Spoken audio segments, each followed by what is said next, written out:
Can someone check if it's working now on Facebook?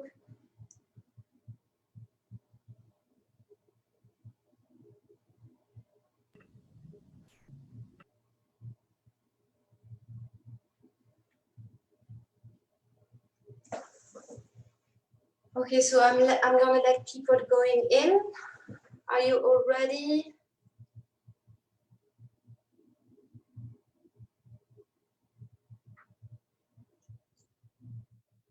Yeah. Sí.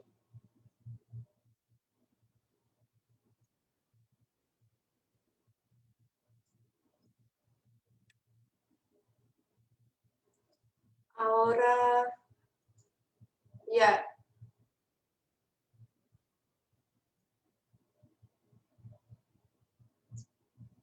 Ok, entonces, ¿qué debo hacer?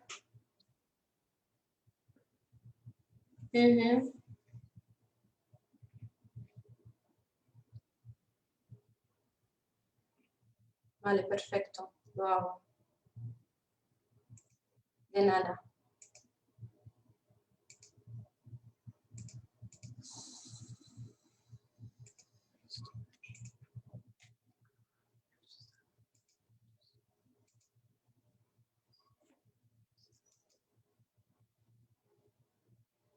Can you see me? Are you seeing me? For my video, Rebeca, ¿puedes verme? No, yo veo el logo vale, de PEN perfecto. América. Sí, sí, todo bien.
Hola, buenas tardes a todas y todos. Vamos a empezar este evento.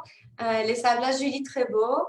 Soy la directora de ARC, Artist at Risk Connection de PEN América. Y estamos muy felices de darles la bienvenida a este seminario virtual de ARC, parte de la serie Arte en el Encierro. Primero quiero agradecer a PEN Internacional y a Fundación Construir, quienes nos ayudaron a la organización de este evento, y también agradecemos a la Fundación Andrew Mellon y la Fundación Andy Warhol por las artes visuales, por sus apoyos. Sin ellos, este evento no habría sido posible.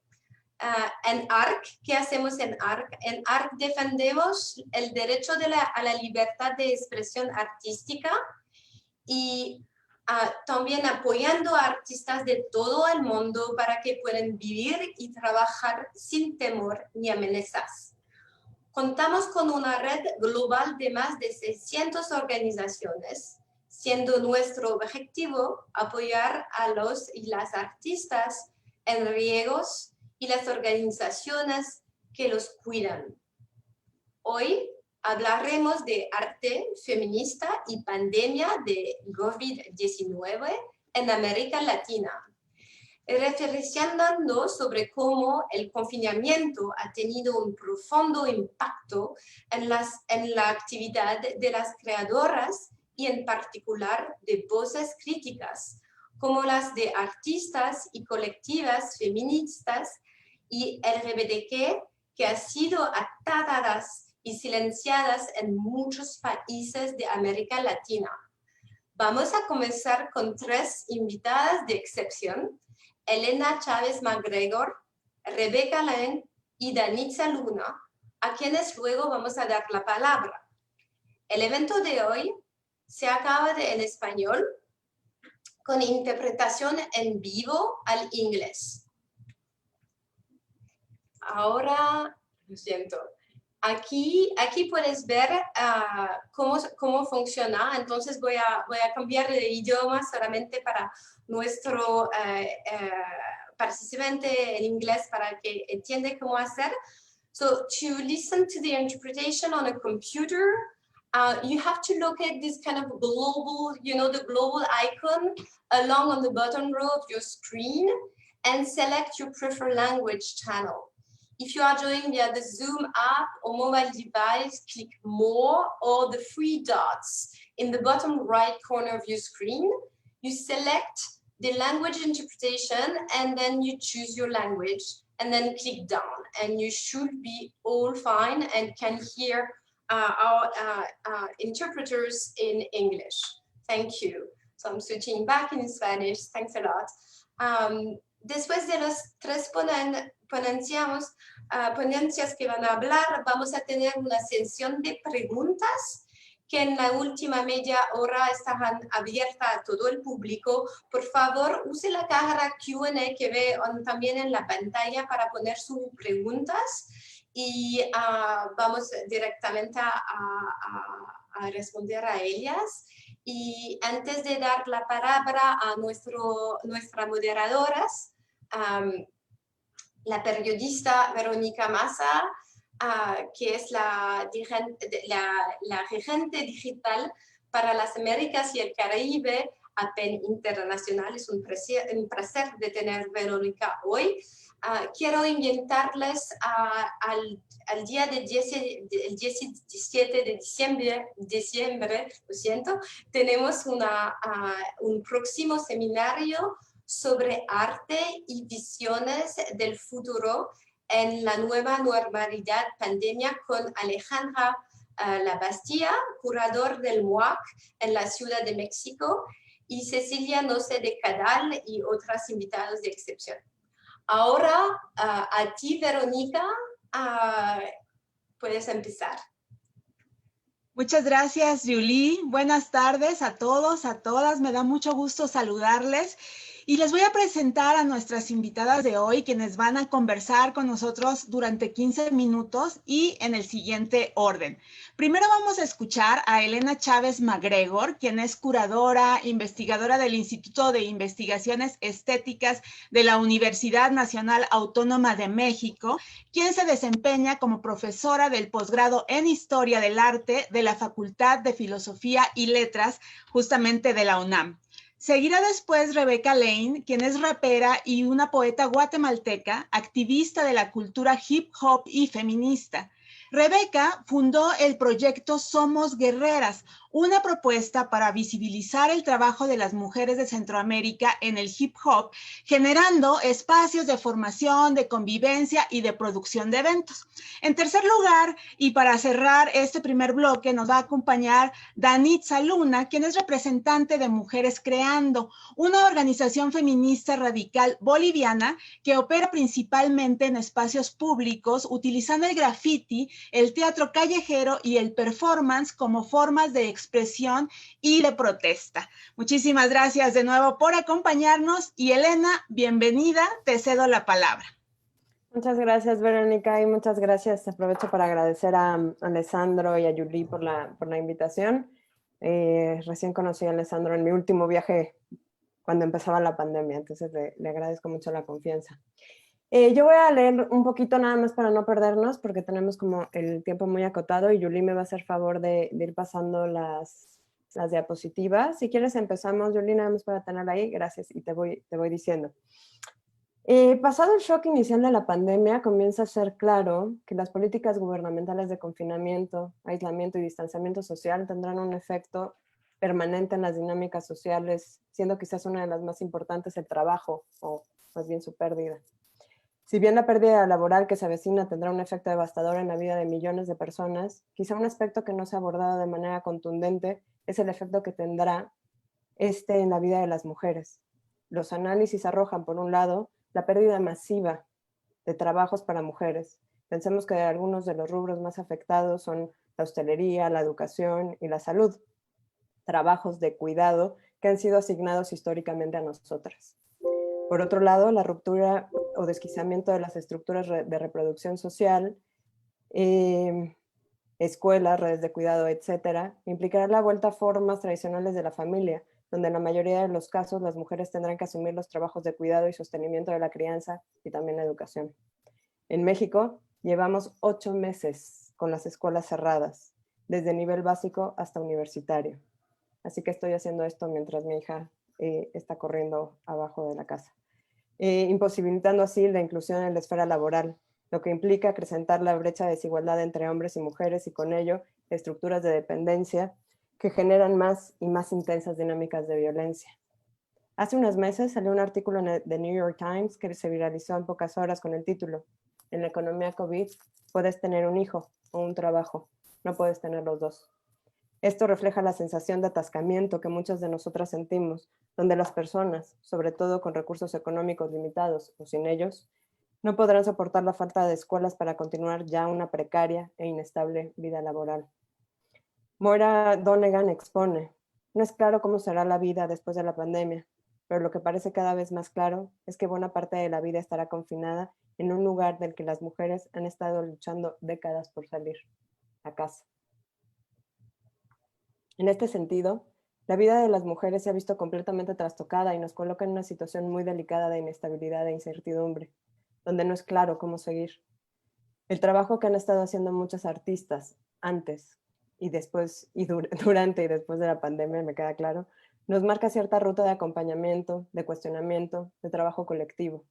Si bien las condiciones de precariedad se han exacerbado en este campo, en el campo cultural, en México, no solo por la pandemia, sino por las nuevas políticas de austeridad que el gobierno en turno ha implementado, el trabajo de mujeres en un espectro muy amplio, quiero ser clara con esto, cuando hablo de mujeres hablo en un espectro no biologicista del término, ha estado siempre en una dinámica de fragilidad. Desde ahí se han generado cuestionamientos, movilizaciones y señalamientos que hoy día se vuelven más urgentes de escuchar. No voy a intentar hacer una cartografía de las prácticas artistas de mujeres durante la pandemia. También queda pendiente la exploración que permita transitar los procesos previos de trabajo de mujeres feministas que abrieron las posibilidades a lo que estamos viviendo hoy. Me voy a detener en unos casos muy limitados que conectan con mi propia práctica, con mi experiencia limitada y muy parcial en este tiempo. Entonces les voy a contar un poco de los proyectos que estuve trabajando. Hace unos meses publicamos un podcast, Cuidado y Distanciamiento, una serie de pláticas en el encierro. Lo pueden encontrar en la página del Instituto de Estéticas de la UNAM. Lo interesante de este podcast es que fue hecho, digamos, en fragmentos, fue hecho con mensajes de voz. Las pláticas ocurrieron o transitaron en tiempos bastante largos de respuesta y donde lo único que éramos capaces de hacer en algún momento era tener este tipo de conversaciones entrecortadas, se respondían cuando se podían, y eso fue generando una dinámica de podcast bastante peculiar. Los invito y las invito a que, si les interesa, lo escuchen. En este podcast intentamos explorar dentro del campo del arte la situación en la que nos encontramos las mujeres en relación a las tensiones en el trabajo, entre el trabajo productivo y reproductivo. La investigación, sobre todo la investigación que estoy haciendo con Alejandra Labastida, está situada en el maternar, otra vez no como en un sentido biologicista, sino como una experiencia de sostenimiento de la vida, por el cual también agrupa el cuidado de personas mayores, enfermas o cuidados comunitarios. y el tipo de herramientas que ciertas prácticas artísticas están generando. Si me pasas a la siguiente, por favor.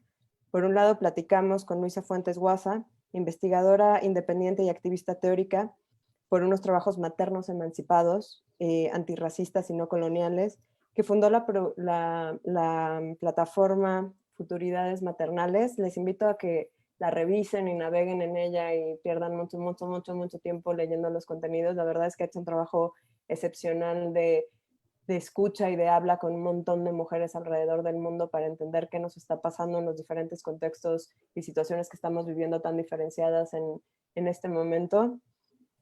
Y con ella platicábamos dónde estaban los feminismos previos a la pandemia y dónde estamos ahora. Ello para pensar qué herramientas tenemos a mano para generar resistencias a la producción de cuerpos cansados y extenuados, que es mucho de lo que habla ella, no solo por la pandemia, sino también provocados por las diversas gestiones gubernamentales. Creo que sí, eso sí, pueden revisar con tiempo esta página, van a encontrar grandes entrevistas y colaboraciones. Si me cambias a la que sigue, por favor. El segundo, ahí está un ejemplo de todo lo que pueden encontrar en la página de Luisa. La que sigue, por favor. El segundo episodio fue una conversación con Lorena Wolfer, artista y activista mexicana, cuyo trabajo ha sido fundamental y sustancial en los últimos años para visibilizar las violencias sistemáticas que enfrentan las mujeres en el país. Lorena, durante la pandemia, ha desarrollado una serie de proyectos y voy a comentar un par de ellos. Este primero se llama Historias propias desde casa, donde Lorena convoca a mujeres que cuenten en primera persona cómo viven este periodo de encierro, generando entrañables instantáneas que buscan dar visibilidad a ese espacio negado por lo público, que es lo doméstico. Si quieres pasar a la siguiente, voy a pasar una serie de imágenes que tienen que ver con ese, donde podemos ver cómo ha sido el encierro para muchas de nosotras. Y claro, que además se ve la diversidad de situaciones de clase, de familias, y una serie de puntos que hacen diferenciada también esta experiencia, ¿no? La que sigue, por favor. Y cómo cada una va interpretando también este habitar, ¿no? La que sigue. Ahí pueden ver también cómo estas colaboraciones tienen que ver con fotografía, tienen que ver también con texto, lo que la gente va queriendo y sobre todo las mujeres, niñas, adolescentes están queriendo compartir de esta como intimidad y que tiene que ver con justamente politizar este espacio de lo privado. Ahorita iré un poquito más allá. La que sigue. Este es el otro proyecto que ha estado trabajando Lorena en este tiempo, que se llama Diarias, que es una intervención participativa para registrar y visibilizar la realidad de comunidades de cuidado de mujeres y personas trans durante la pandemia y el confinamiento, y para estar al tanto de los otras, los otros, desde una ética comunitaria de cuidado. La intervención parte de la invitación a una mujer o persona trans de México o el extranjero para que junto con otras 6 integrantes de su comunidad afectiva conforme la diaria de una semana. La idea es que cada una complete la entrada correspondiente a uno de los días de la semana con un relato escrito, fotográfico, en video y dibujos acerca de lo que hizo, pensó, sintió ese día. La invitación es un punto de partida para que cada participante se apropie del proyecto y lo modele como elija. Y pueden ver ahí en su lado izquierdo de la imagen justamente cómo funcionaron las diarias, ¿no? En esta primera diaria solo, ahí se me va la imagen, casi no la puedo ver. Hay una primera entrada, en la segunda sí hubo como más esta configuración de respuesta de cada una de estas mujeres, Mercedes, Jade, Cecilia, Trilce, Paula, Olga o Yuli, lo que hicieron fue justamente llenar esa semana. Y así hay varias diarias, hay 11 diarias hasta ahora, y que justamente van tejiendo esta especie de diario comunitario común, de redes afectivas que permiten ver cómo hemos transitado también en esta pandemia, donde creo que el acento más importante de ellas está en estas comunidades de cuidado, ¿no? En este caso, Mercedes, que dice, me niego a ser un cuerpo dócil, como único statement de ese día. La que sigue, por favor. La que sigue. Solo son ejemplos para que puedan visualizar, y también les recomiendo que si pueden transiten y gasten, hagan tiempo en esta página. La que sigue, por favor. esta entrada que es maravillosa y que tiene que ver con toda la descripción de una quarantine, que en el sentido de una familia que busca hacer una cuarentena o una especie de aislamiento queer, y que justamente también lo vive como un fracaso, ¿no? La que sigue, donde una de las participantes tuvo que salir porque justamente la vida era muy complicada de gestionar. Y es muy interesante hacer también esa reflexión sobre cómo vivimos esta familia, cómo hacemos estas procesos y experimentaciones sobre cómo hacer un buen vivir y cómo vivir bien durante este periodo. La que sigue, por favor. ¿No? Y me encanta esta final, ¿no? Que dice, espero poder mirar atrás y darme cuenta que aprendí algo, pero ahora lo único que siento es enojo y frustración por este experimento. ¿La que sigue?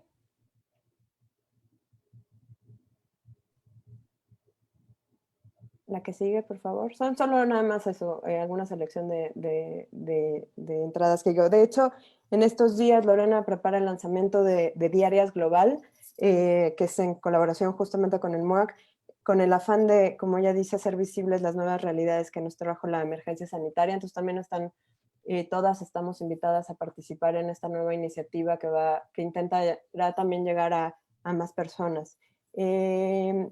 Otro proyecto en el que ha trabajado Lorena en colaboración con muchas otras activistas y artistas mexicanas fue Frenta, Habitar la Incertidumbre.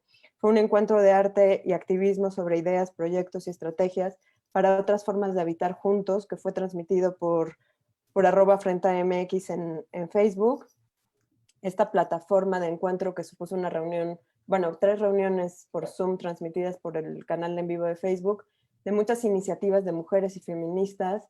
La intención me parece que era hacer una coalición fundada durante y por la pandemia para hacer frente a las distintas crisis que ha desatado e imaginar y apostar por otras formas de vivir. La verdad es que fueron encuentros muy entrañables y muy hermosos, donde mucha gente conoció iniciativas que llevaban mujeres trabajando muchísimo tiempo y que permitían hacer una especie de otro recorrido, de imaginar redes posibles.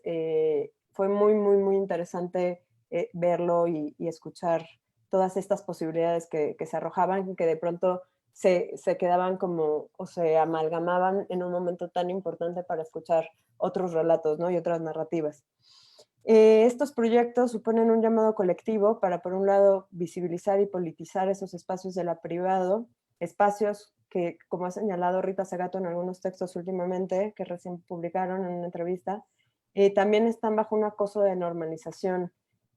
Quizás se trata de politizar lo privado como irrupción en lo público y no que nuestros espacios domésticos se vuelvan todavía más sofocantes con la administración de lo gubernamental en ellos. Y por otro lado, me parece que lo que hace el trabajo de Lorena es proponer estrategias para hacer frente a este tiempo, conocernos, escucharnos, colaborar, discutir, pensar, habitar. Y está volcado en compartir herramientas con las que muchos grupos han estado trabajando para menguar o acompañar esta precariedad. Me parece que en estos momentos se ha presentado como algo necesario para apostar por un futuro feminista como una única opción para seguir. Quizás el lema de hace unos años del futuro solo puede ser femenino, se equivocaba, y no basta con ser femenino, sino que es necesario ser feminista en el gran espectro también de lo que quiere decir feminista, y que habría que estar trabajando todo el tiempo para redefinirlo y reajustarlo a las situaciones específicas de cada una de nosotras en nuestras comunidades.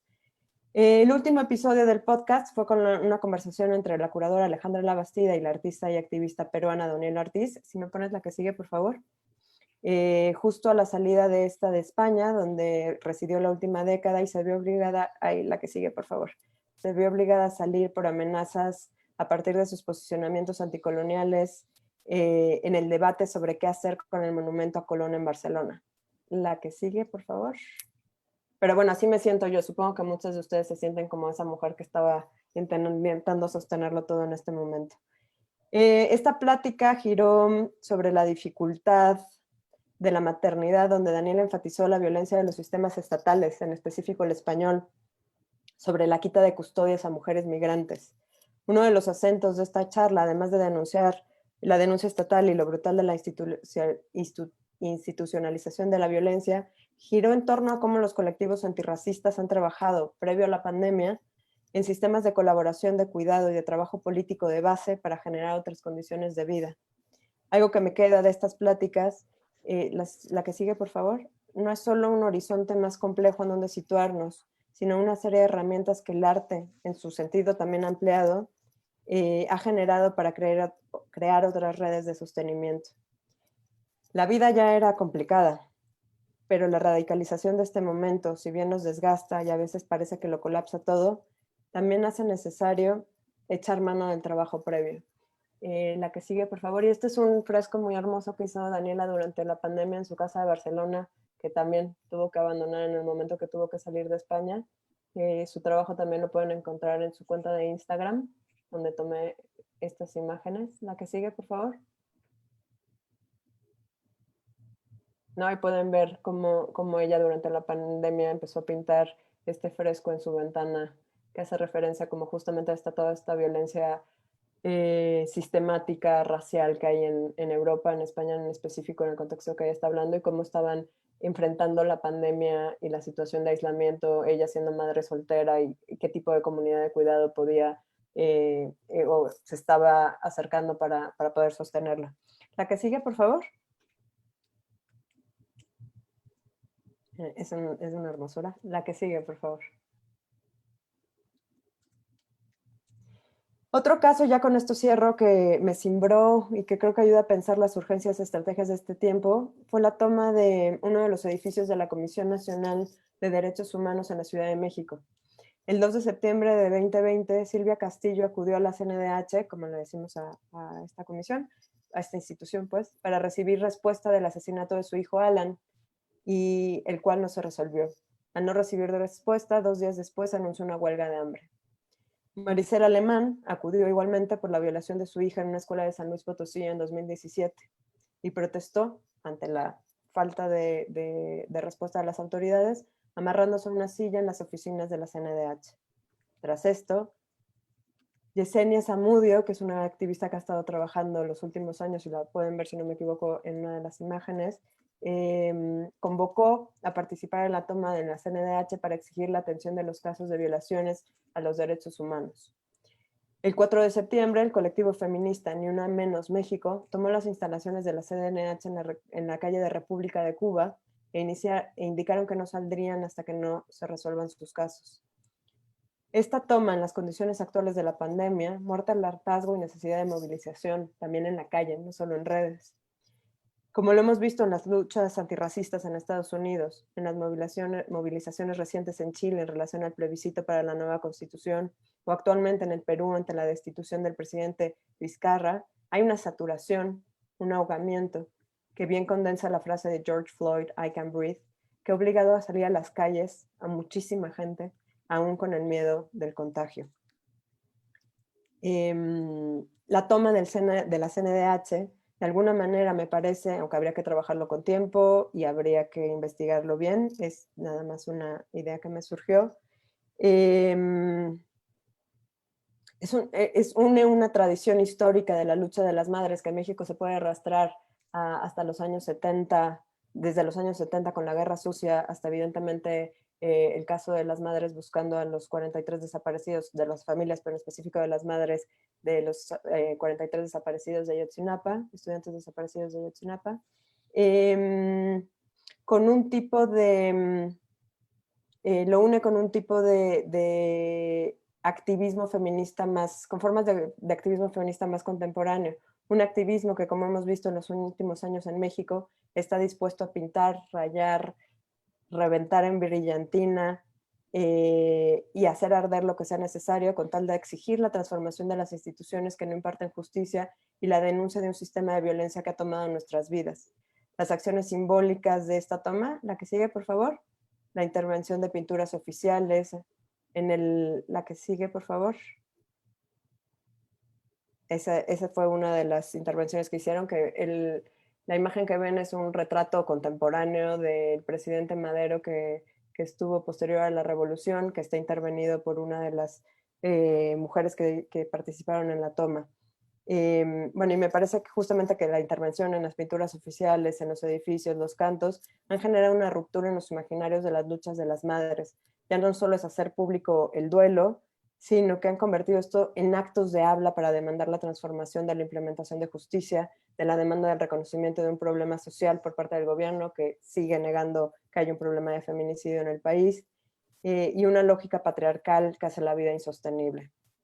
No se trata aquí de hacer un recuento de lo que se ha hecho estos meses, habrá que hacerlo, pero me parece que no tengo ni el tiempo ni el espacio, pero lo importante es señalar, aunque sea de manera muy general, que mucho de lo que se ha producido en estos meses se alimenta y se radicaliza del trabajo previo. Las mujeres en el campo de arte, y muchos más si son artistas, porque otra de las condiciones de nuestro campo es esa, justamente las mujeres históricamente podemos curar, investigar y demás, pero hacer arte ya es otra cosa que ha estado otorgada también históricamente, sistemáticamente a los hombres. Y justamente esta práctica que han venido haciendo las mujeres en un corte feminista ha insistido en generar desde su trabajo plataformas de colaboración. Me parece que en este momento de asfixia y de cansancio, las estrategias y herramientas de estas prácticas generan posibilidades y eso de momento no es poca cosa. Quizá es tiempo de jalar todos estos hilos, unirlos y hacer una madeja que ofrezca caminos por donde seguir. Muchas gracias y ahora, si quieren, vemos por dónde, qué tema les interesa y por dónde continuamos. Gracias.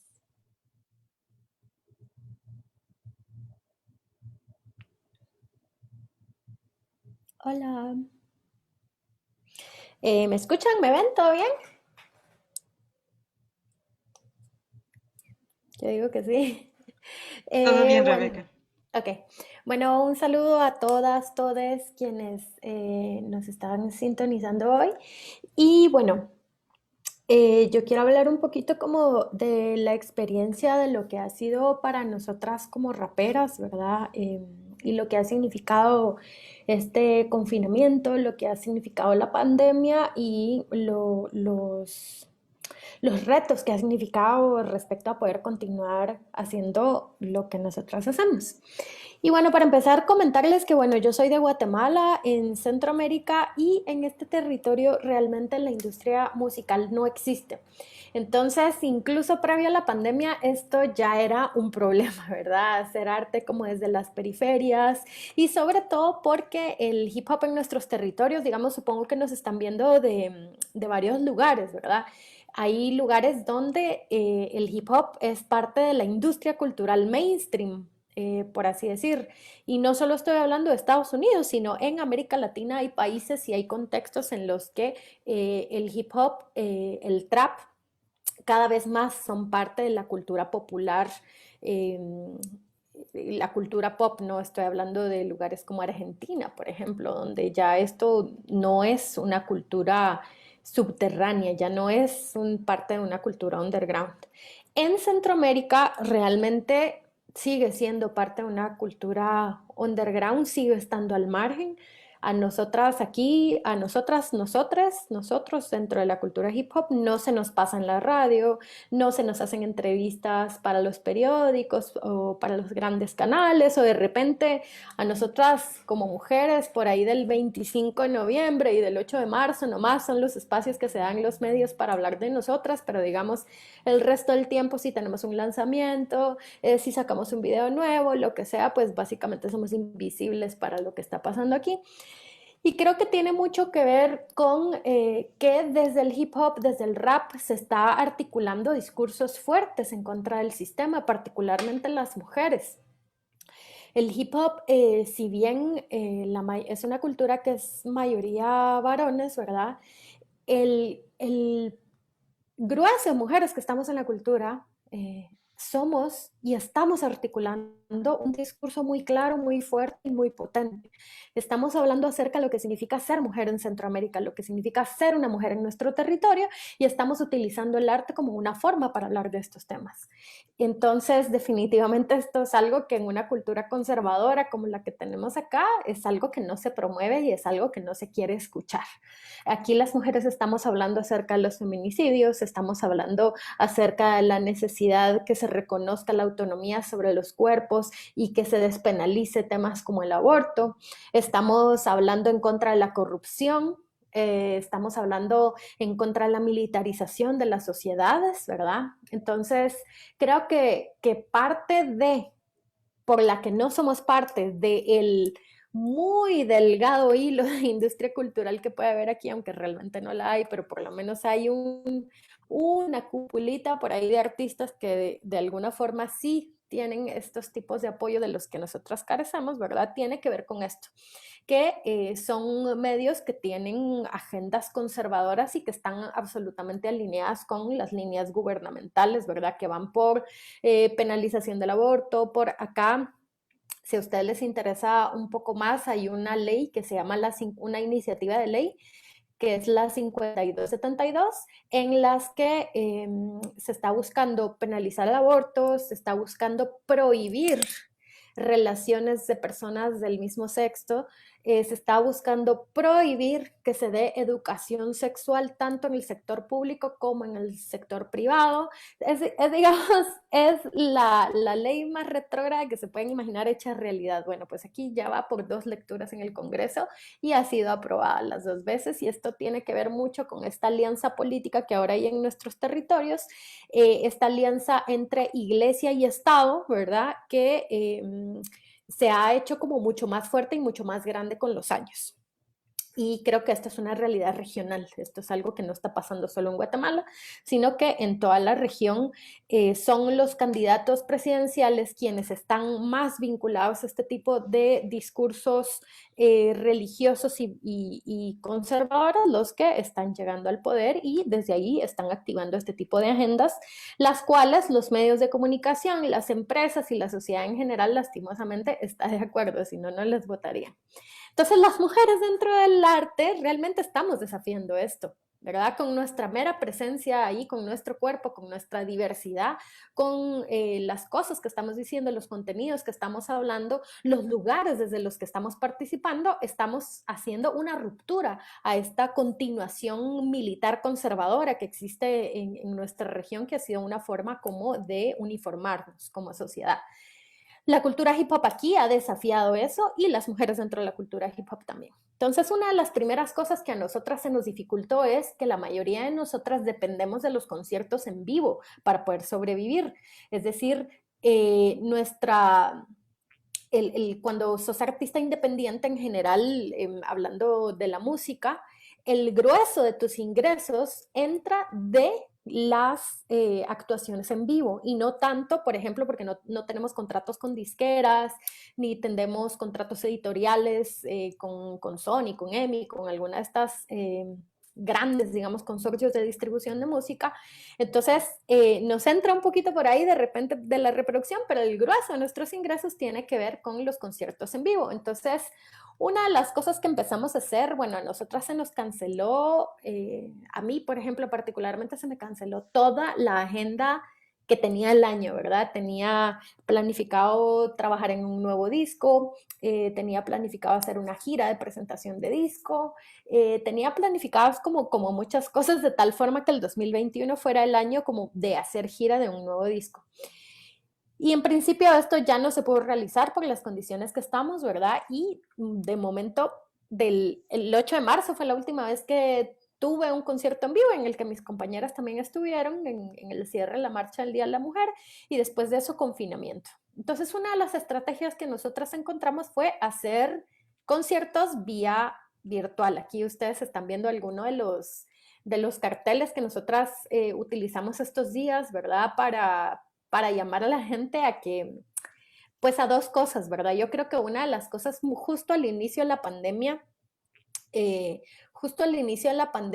cuando empezó, pues sí, el confinamiento, yo creo que una de las cosas que nos dimos cuenta es de la importancia del arte, ¿verdad? Esto es una situación que por lo menos a nuestra generación, la generación que llevamos viva en el mundo, es la primera vez que nos ocurre algo así, una pandemia a nivel global, y la necesidad de tener que encerrarte en tu casa y adoptar cierto tipo de medidas que nunca habíamos tenido que tomar.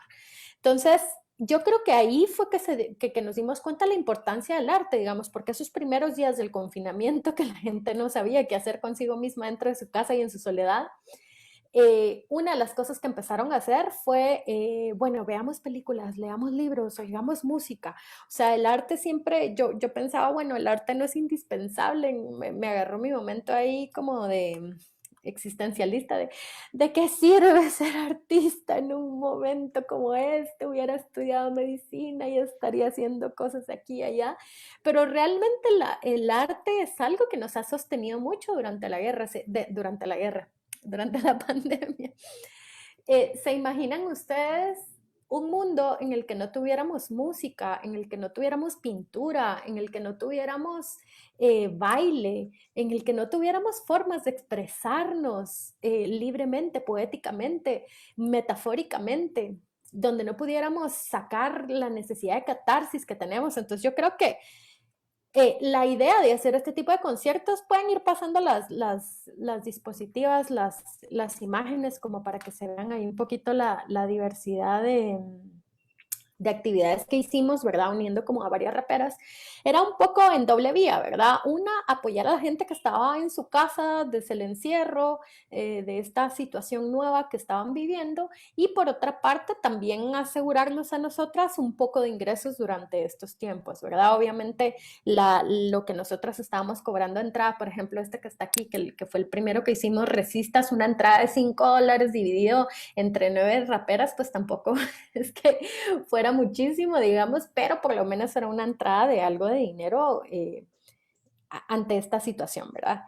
Y nosotros tengo que decir que entre todo, las artistas, o por lo menos yo, digamos, en la posición de que tengo un público específico, que tengo gente que me escucha, gente que me sigue y que tengo un ingreso considerable a partir de la reproducción digital de la música, no es lo mismo para todas las personas, no es lo mismo para las raperas que no han tenido el mismo tipo de exposición, no es lo mismo, por ejemplo, para las personas que se dedican al teatro o la gente que se dedica al arte callejero, cantautores y cantautoras que quizá no han grabado su música, pero que también dependían, por ejemplo, de estar cantando en restaurantes, en las calles, etcétera. Es decir, esta ha sido una situación que ha mostrado la absoluta vulnerabilidad que como artistas tenemos en la región, ya que no contamos, por ejemplo, con una renta mínima para artistas, no contamos con, aquí en Guatemala, por ejemplo, si vos sos artista, no contás con seguro social. Por ejemplo, nosotros acá el IX, que es el Instituto Guatemalteco de Seguridad Social,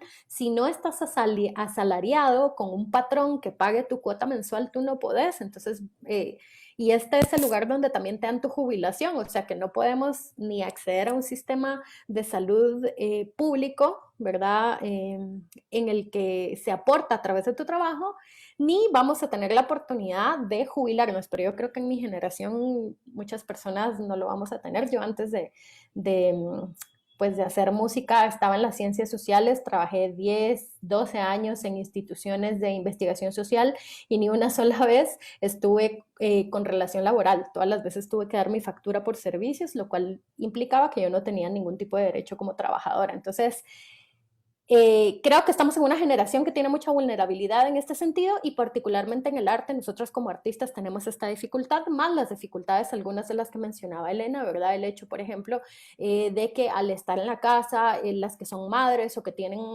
a su cargo el cuidado de otras personas, durante la pandemia, este trabajo de cuidado se ha exacerbado y se ha recargado sobre las mujeres. Entonces esto implica también que las personas que tienen a su cargo a otras personas o a quienes se les ha recargado, ¿verdad? Porque si bien hay niños, niñas, personas con vulnerabilidad o enfermedad en nuestra casa, podría ser un cuidado colectivo, pero normalmente este cuidado se le da a las mujeres. Esto no ha permitido, pueden seguir pasando las imágenes si quieren. Entonces, bueno, estas han sido como que algunas de las estrategias para nosotras. Ahora pasar al plano de la virtualidad ha sido como una forma de adaptarnos, ¿verdad? Pero también tiene que ver mucho con tu clase social y con tu alcance, ¿verdad? Con la educación tecnológica que tengas. Entonces, finalmente sigue siendo un privilegio de clase. Yo comprendo, entiendo, por ejemplo, que yo tengo muchos de estos privilegios, que yo me pude comprar una interfase para poder sacar un concierto de buen sonido, que yo tengo personas con las que trabajo, tengo un equipo de trabajo que me puede hacer diseño gráfico, que puede hacer esto, que puede hacer el otro, pero la mayoría de compañeras que están aquí dentro de la cultura hip hop no tienen esa posibilidad. Entonces, finalmente, quienes vamos a poder seguir adaptándonos a este mundo de la virtualidad, vamos a ser una minoría, ¿verdad? Y usualmente una minoría que ya ostentamos ciertos privilegios, ¿verdad? Yo creo que tenía solamente 7 minutos y si no estoy mal ya me pasé el tiempo, no sé si alguien me puede comentar. Pero bueno, era un poco como presentarles como este trabajo que nosotras como estrategias de resistencia hemos tenido, pero también comentarles que el arte en cuanto a las movilizaciones feministas que nosotras estamos haciendo ahora, si bien han sido como con mucho temor y han sido como muy pequeñas porque seguimos en contexto de pandemia, el arte ha sido una cuestión impresionante para articularnos. Hay una canción que surge de México, que es la canción de Vivir Quintana, Canción Sin Miedo, que es una canción que se presenta justo el 8 de marzo en el Zócalo, en un concierto multitudinario de muchas mujeres, en el que también por parte de Guatemala participó Sara Kurkich, quien ya estuvo como parte de estos seminarios de ARC. Y esta canción que se presenta, Canción Sin Miedo, habla del contexto mexicano. Lo que se ha hecho en muchos países y lo que se hizo en Guatemala es que esta letra se adaptó al contexto guatemalteco, se cambiaron algunos nombres, se cambiaron algunas situaciones y hace algunas semanas salimos todas las mujeres, no todas las mujeres, ojalá, salimos en varios lugares del país, no solamente en la ciudad, que es donde normalmente se centraliza este tipo de manifestaciones, y salieron mujeres muy diversas, desde monjas hasta niñas, a cantar esta canción. Nos la aprendíamos la canción, íbamos al parque a cierta hora que todas acordábamos, llevábamos nuestras flores y cantábamos las canciones. Y a mí esto lo que me da, digamos, lo que en ese momento nos abrazó fue poder cantar todas juntas. Y yo creo que esa es la música que nosotras como mujeres estamos haciendo dentro de este contexto de pandemia. Estamos brindando la posibilidad de, a partir de estas piezas, poder encontrar esos lazos que nos permitan manifestarnos, digamos. En este país, la manifestación violenta o más fuerte es algo que nos da mucho miedo porque venimos de una historia de guerra y la contrarrevolución realmente una de las grandes cosas que logró fue inculcarnos el miedo. Así que para nosotras como mujeres, y yo creo que también nosotras como mujeres de esta generación hemos cuestionado muchísimo esta narrativa que ensalzaba mucho los levantamientos armados en nuestros territorios, y hemos pensado otras formas en las que nosotros queremos ocupar el espacio público y en las que queremos dar la lucha, ¿verdad? Y el arte ha sido fundamental para esto, las canciones, los murales, las compañeras que hacen performance, que nos hemos encontrado en los espacios públicos, pero también en los espacios privados en estos momentos de pandemia, han sido fundamentales para que también esta forma de hacer presente los nombres de las mujeres que ya no están, de hacer presentes cuáles son nuestras demandas, sigan en la discusión pública, aún así sea desde un formato online. Pero también hay mujeres que lo están haciendo en el espacio público. Hay compañeros, por ejemplo, aquí hay un tipo de alertas que son las alertas Alba Kenneth, que se utilizan para cuando hay personas desaparecidas, y hay compañeras, por ejemplo, que están haciendo murales con todas las alertas que están saliendo, porque últimamente, durante el último mes, la desaparición de mujeres, niños y niñas ha aumentado impresionantemente, y que están haciendo, por ejemplo, algún tipo de muralismo con esto, que también es una forma de manifestarse políticamente acerca de las cosas que están sucediendo en nuestros territorios. Bueno, yo aquí lo dejo y supongo que si quieren conversar un poquito más en la parte de preguntas y respuestas, podemos seguir conversando. Hola, mucho gusto. En primera, muy honrada de estar compartiendo este espacio con compañeras tan profundas. Me presento, antes que nada, mi nombre es Danitza Luna, soy feminista, integrante de Mujeres Creando. Soy también diseñadora gráfica e ilustradora y también licenciada en Artes Plásticas de la Universidad Mayor de San Andrés, que es la universidad pública del país. Y bueno, presentarles también que Mujeres Creando somos un movimiento feminista, anarquista, independiente, y subrayo la palabra de independiente, autogestionario, un movimiento con una vocación antisistémica, y por las circunstancias del último año que hemos vivido en Bolivia, desde donde les estoy hablando, somos un movimiento profundamente antifascista. Somos un movimiento también que ejerce un feminismo muy propio. Podemos ir pasando las diapositivas. Pueden darles unos 10, 15 segundos a cada una, 15, 20. Somos un movimiento que ejerce un feminismo propio, una propuesta política muy propia, y que trabaja el feminismo de una manera muy cotidiana, ¿sí? No somos repetidoras de teorías ni de fórmulas, sí respetamos mucho lo que es el aporte del pensamiento feminista internacional, tomamos lo que consideramos mejor, pero somos un movimiento que tiene la capacidad de presentar un pensamiento feminista propio. Lo dejaremos ahí por ahora las diapositivas, vamos a ir entrando. Y voy a hablarles ahora sí de una parte importante, ¿no? Que es pandemia entre fascismo. Ahora sí podemos avanzar, disculpen. Quiero contarles que estoy hablándoles desde Bolivia, y en Bolivia nos llegó la crisis del COVID encima de otra crisis que teníamos encima, que era la crisis política de noviembre y octubre del 2019. Para quienes nos están viendo, especialmente de otros continentes o de cualquier lugar que esté lejos de Bolivia. En Bolivia tuvimos una crisis política muy grave, que no nos había pasado en mucho tiempo, que significó la caída de Evo Morales como presidente, que estaba intentando entrar en su cuarto mandato, y la asunción de la presidencia de Yanine Áñez, ¿no?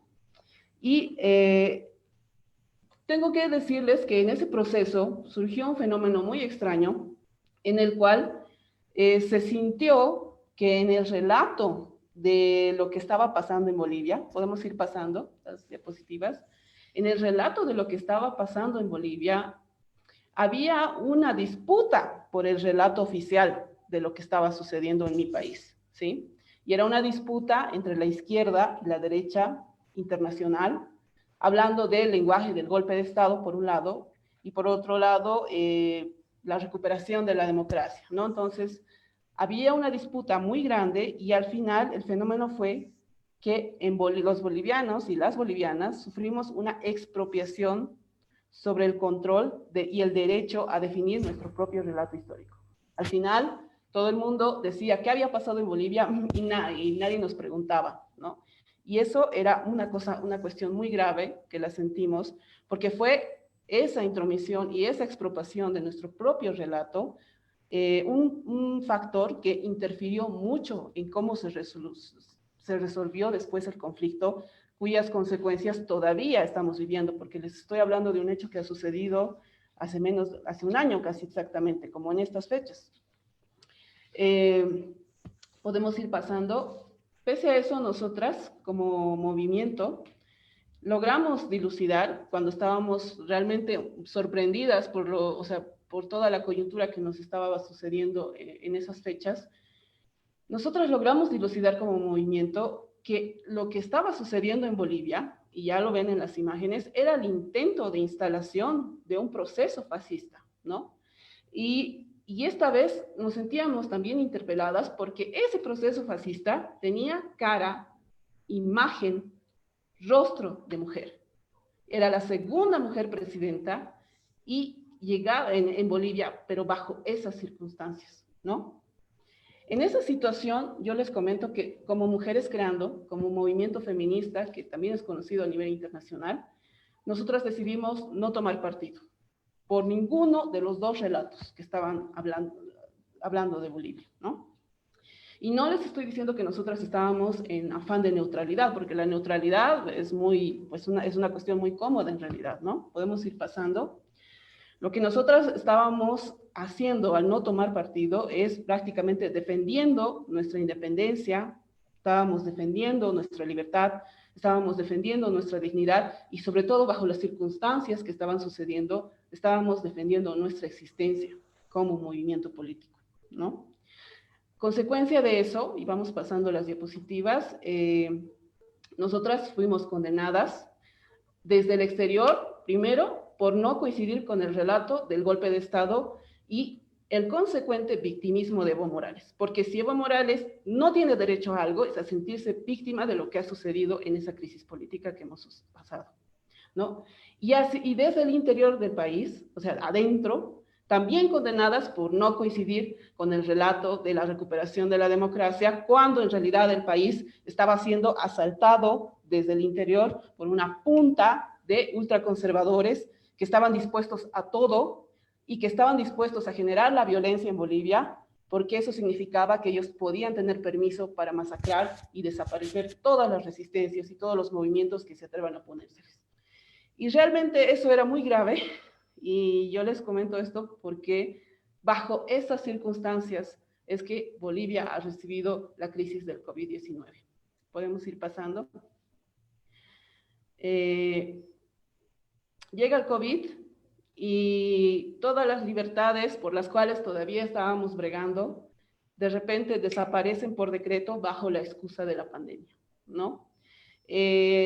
Las calles militarizadas que habíamos recién visto en la primera crisis se vuelven a repetir y se estigmatiza cualquier tipo de resistencia apartidaria al gobierno de Yanine Áñez, usando de excusa la pandemia y el control por la crisis sanitaria. Entonces, Bolivia recibe el confinamiento de una manera muy desigual.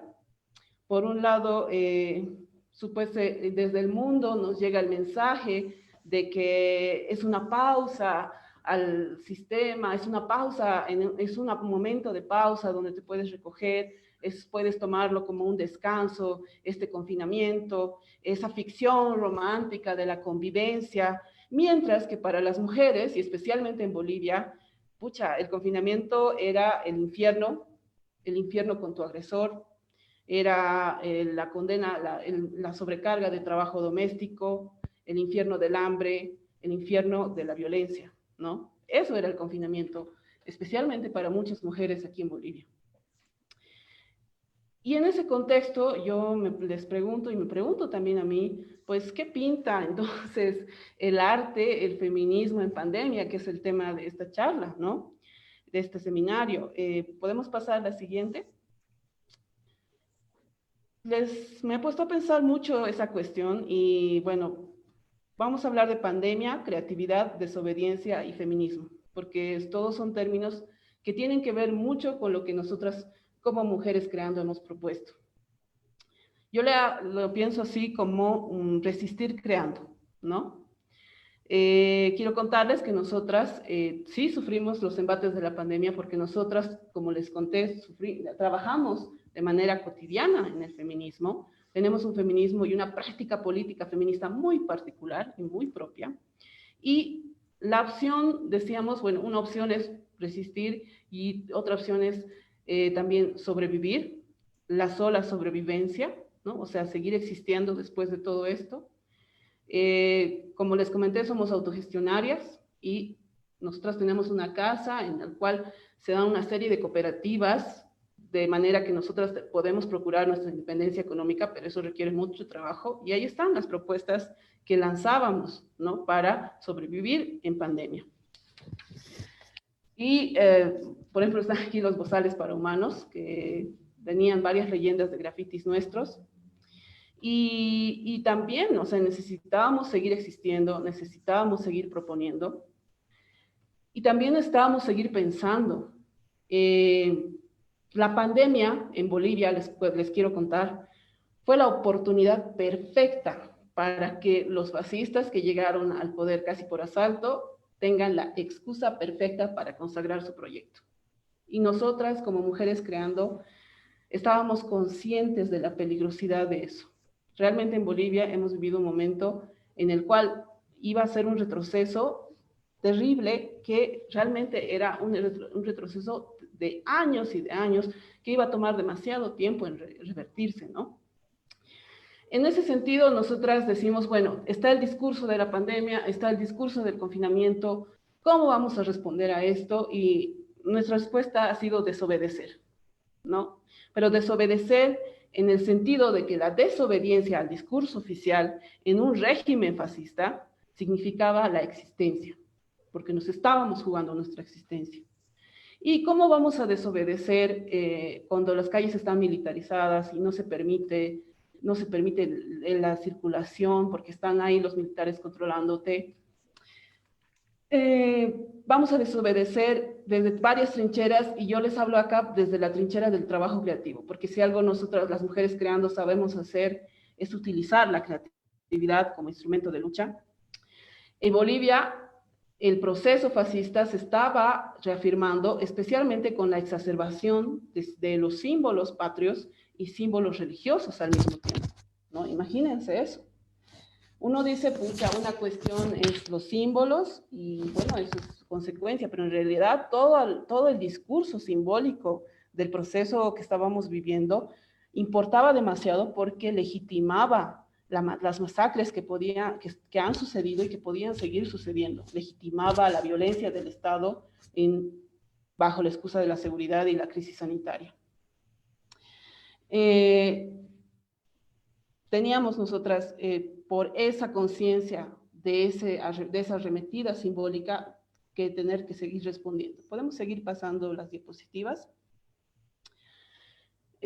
O como han dicho, el grafiti ha sido una de nuestras formas de seguir existiendo simbólicamente, políticamente, de comunicarnos con la sociedad. Y nosotras no nos reivindicamos artistas, eso quiero que quede muy claro. Nosotras trabajamos desde la creatividad con una visión política, con una visión rebelde. Crear para nosotras no es algo que solo se restrinja al arte, ¿no? Sí, respetamos muchos escenarios de arte que nos toman a nosotras como referencia, porque eso nos permite tener diálogos tan interesantes como estos, pero para nosotras la palabra clave es la creatividad. Consideramos que la creatividad es una cualidad universal que tiene que ver más con las sensibilidades, tiene que ver más con las rabias, tiene que ver más con los dolores, con las impotencias y sobre todo con la rebeldía, que esa es también la palabra clave a la cual unimos la creatividad, ¿no? Y por eso, precisamente, la creatividad tiene que ver mucho con el feminismo, ¿no? Porque si algo hemos aprendido las mujeres especialmente es a resistir, y a resistir de manera creativa, no devolviendo toda la violencia de la cual tú eres objeto, ¿no? Y también al mismo tiempo, creatividad significa salir un poco de ese papel de víctima del modelo patriarcal, ¿no? De ese papel de, todo me hacen, todo me sucede y yo soy pobre y no puedo hacer nada, ¿no? Porque ese papel de víctima también puede ser un papel muy perverso, ¿no? Y no solo con las mujeres, sino con muchos movimientos sociales. Entonces, nosotros entendiendo eso, de rechazar ese papel de víctimas, que puede ser un lugar también muy cómodo hasta cierto sentido, es que practicamos un feminismo que no lucha por la igualdad.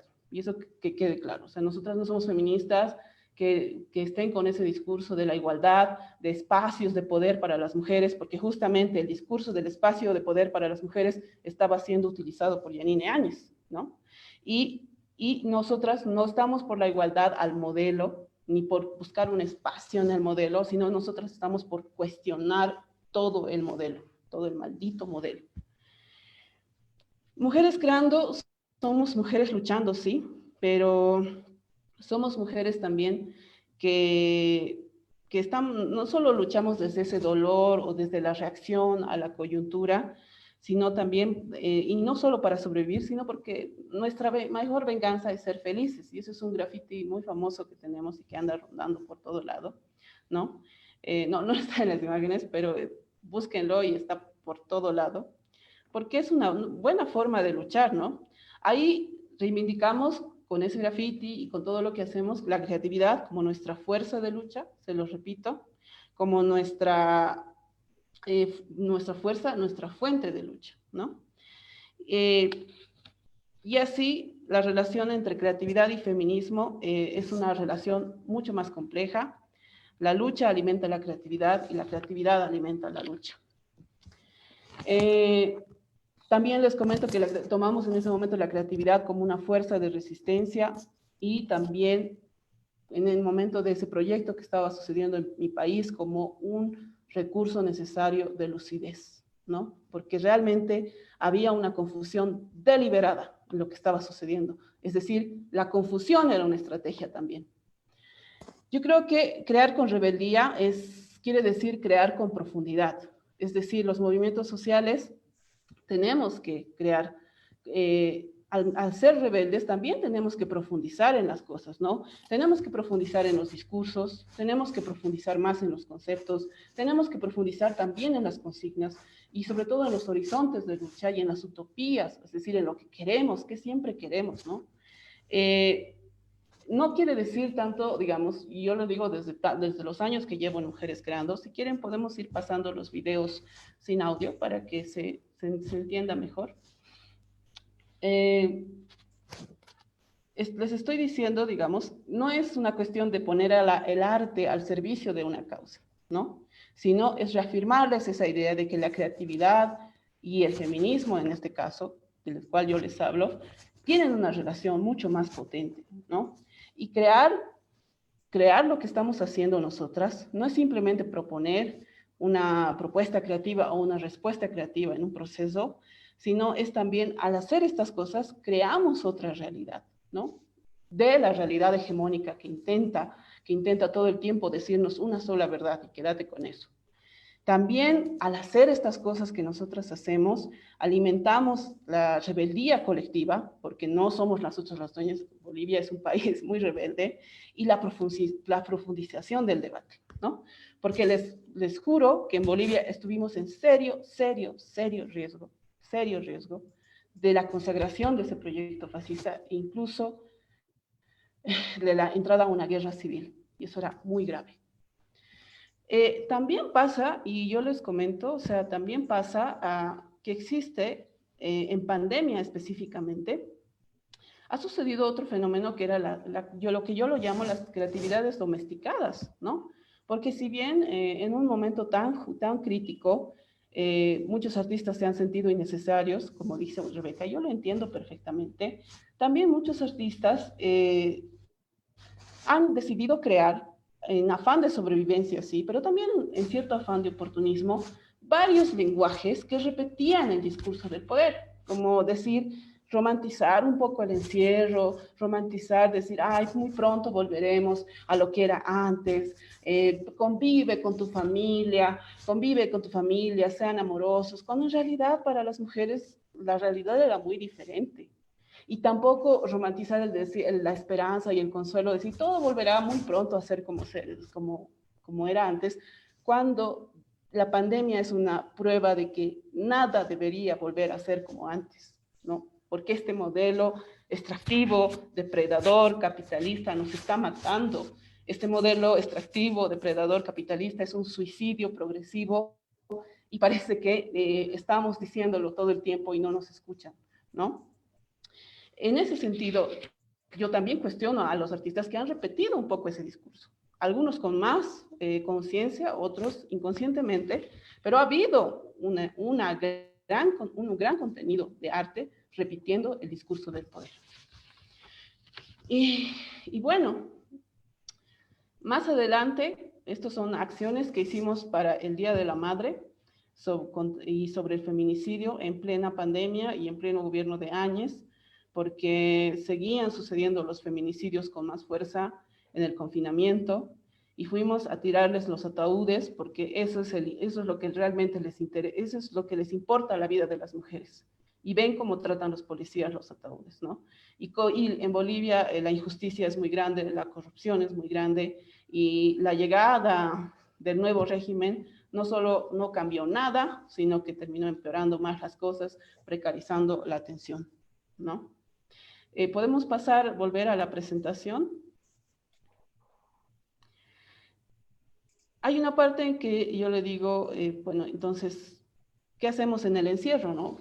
Vamos a crear en el encierro. Entonces, Como yo les comentaba, y si volvemos a poco a poco, volvemos a la presentación, yo soy ilustradora, soy diseñadora gráfica y he sido responsable por los últimos 7 años de un taller que he propuesto dentro de Mujeres Creando, que se llama Gráfica Feminista.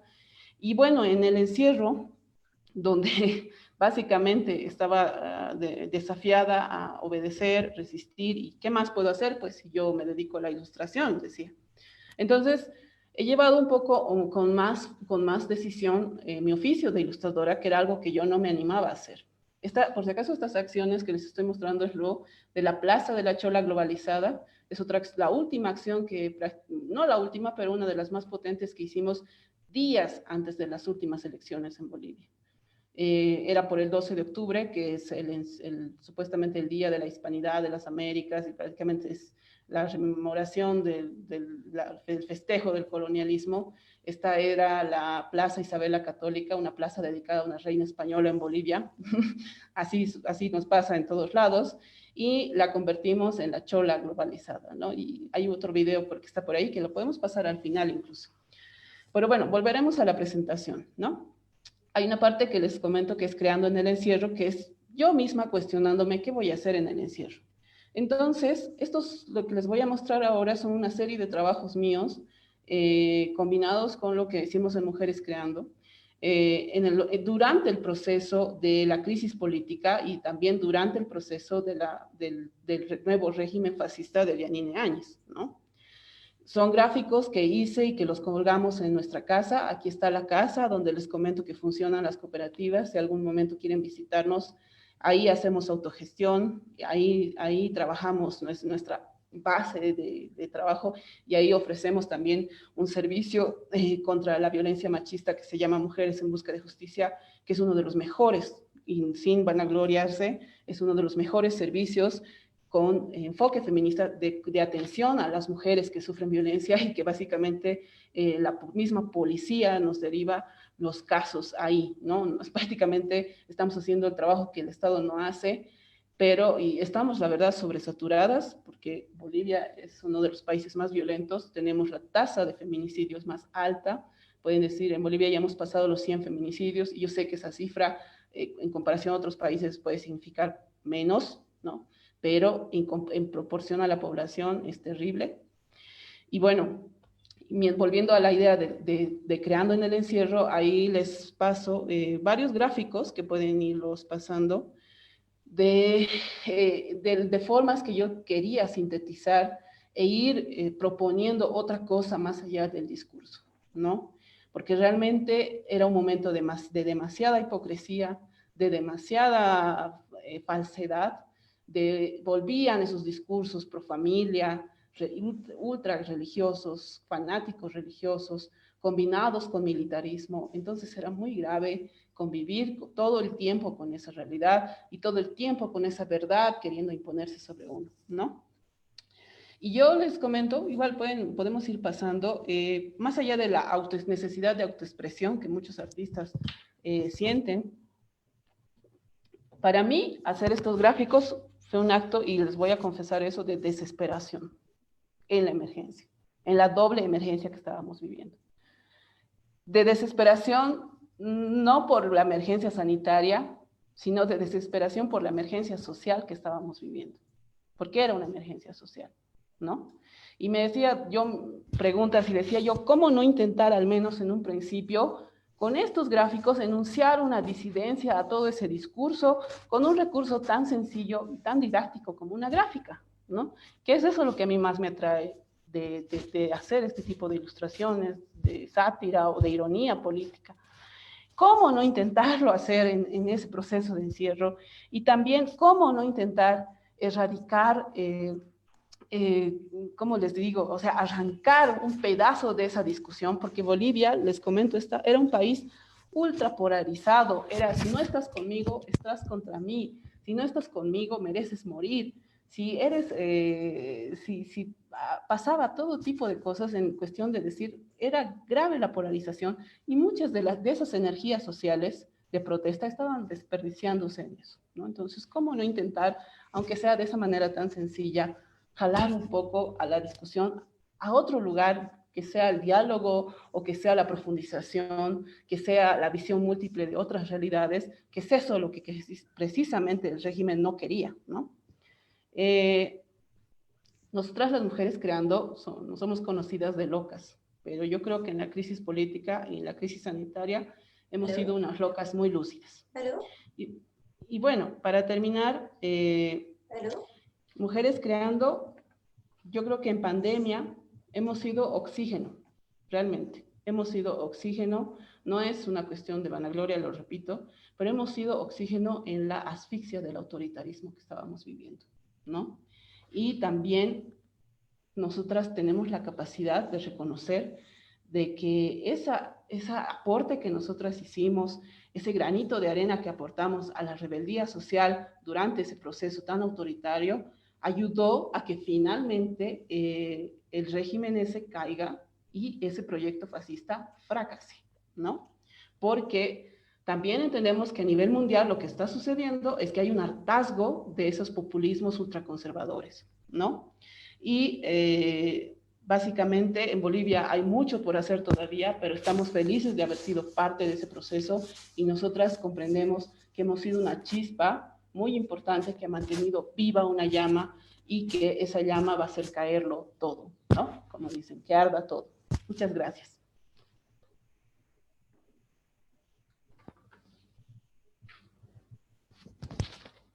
Gracias a ti, Danitza. Muchas gracias.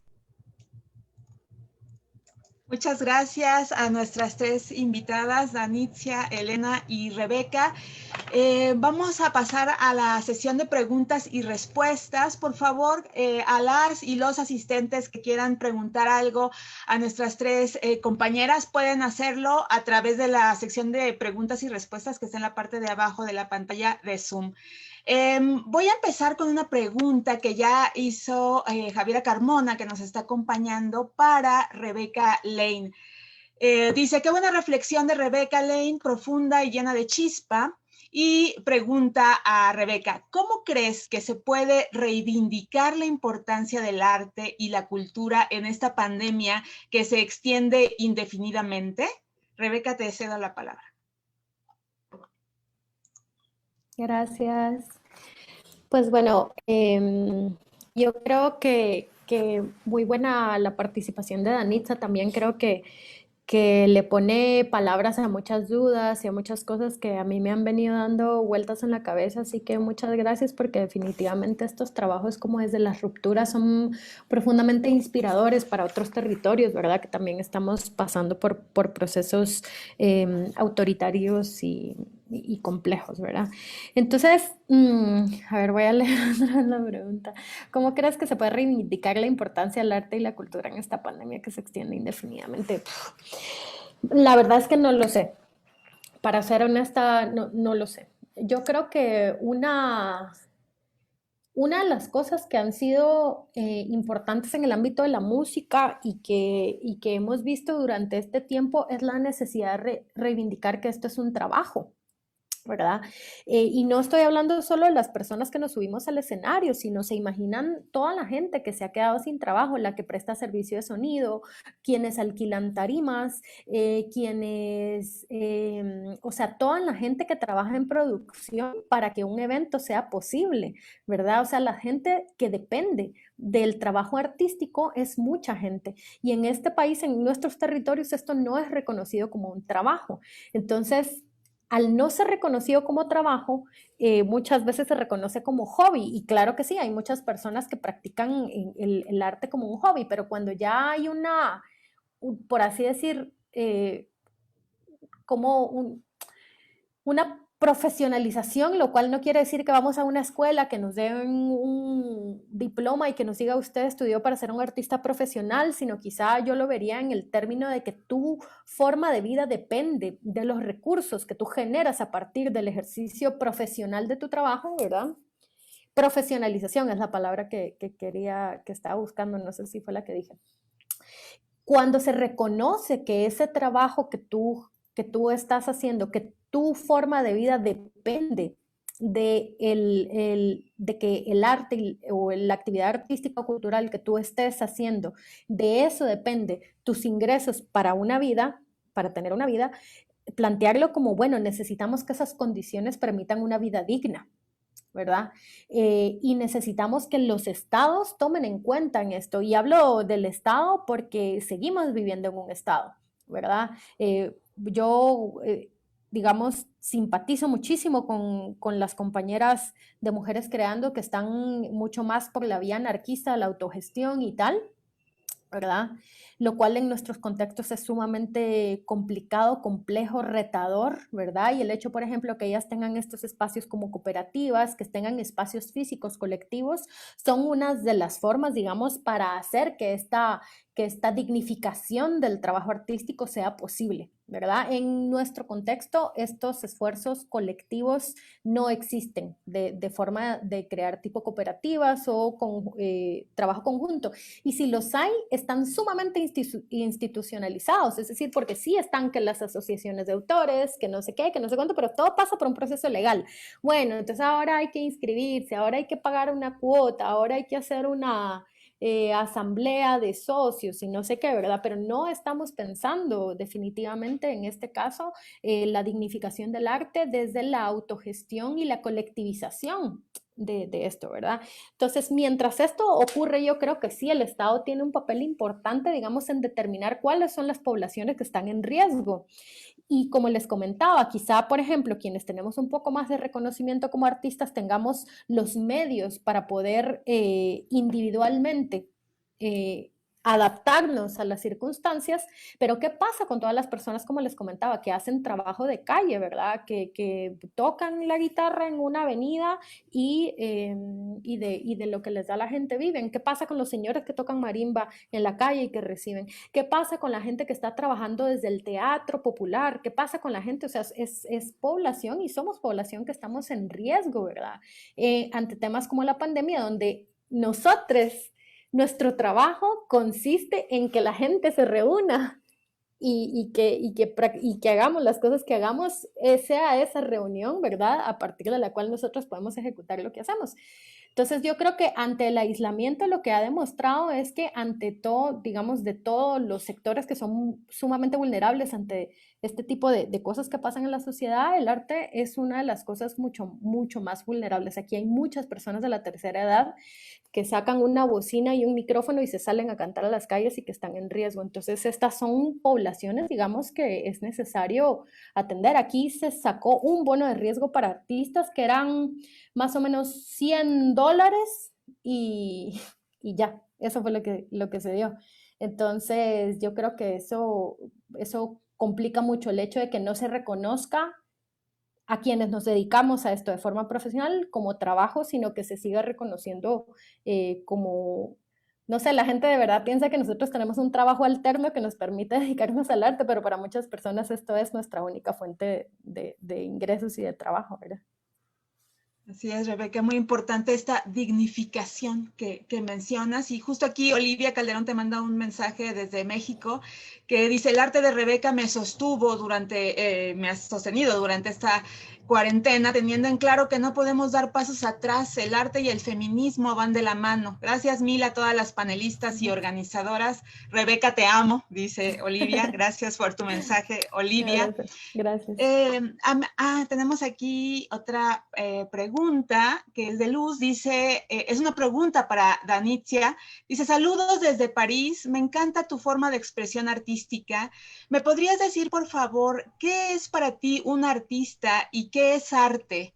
¿Y cómo puedo expresar de forma artística mi inconformidad con mi entorno? ¿Cómo puedo sacar mi rabia, mi dolor con este sistema capitalista y patriarcal de forma artística, siendo yo nadie, entre comillas? Adelante, Danitza. Bueno, querida Luz, pucha, o sea, yo creo que todas somos nadie, o sea, realmente todas somos nadie. Eso de cuestión de yo no soy nadie es decir, yo soy menor que alguien, no, todas somos nadie. Somos periféricas, compañeras, somos las mujeres, especialmente las mujeres del sur, somos la periferia, somos, como dijo, hay una frase famosa, es que las mujeres somos las proletarias del proletario. o sea, estamos por debajo de lo que está debajo. Y al mismo tiempo, yo, compañera, te invito a pensar no tanto en la cuestión del arte, porque la pregunta ¿qué es el arte? Es la pregunta trampa de toda la vida, que nunca tiene una respuesta final, ¿no? Puedes estar horas y horas en tertulias con los grandes pensadores, que es eso lo que se han acostumbrado a hacer los artistas, a repetir una y otra vez que el arte es esto, no, para mí el arte es esto. Esa es una pregunta que sirve para pensar, pero no para llegar a una conclusión, ¿no?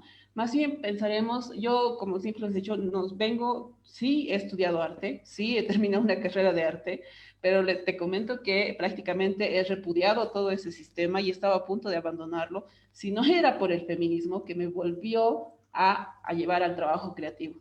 Y trabajar de manera colectiva, trabajar de manera de horizontal con otras compañeras que no tienen que ver incluso con el mundo del arte, pero que entienden que esta es una lucha colectiva, ha sido para mí abrir la creatividad a otra cuestión más interesante. Entonces, yo quiero proponerte que pienses en la creatividad como una potencia, como una rebeldía y como algo que le va a dar condimento a tu vida, más allá incluso de los sistemas arte-no arte, y que lo único que hagas es responder, trabajar mucho y mejor si es de manera colectiva, porque la lucha es colectiva, se logran cosas de manera colectiva, y por eso también yo estoy representando la voz de muchas compañeras mías, ¿no? Y mandarte un besito y un abrazo. Gracias, Danitza. Y aprovechando que estás a cuadro, me gustaría hacerte una pregunta y posteriormente preguntarle algo a Elena también.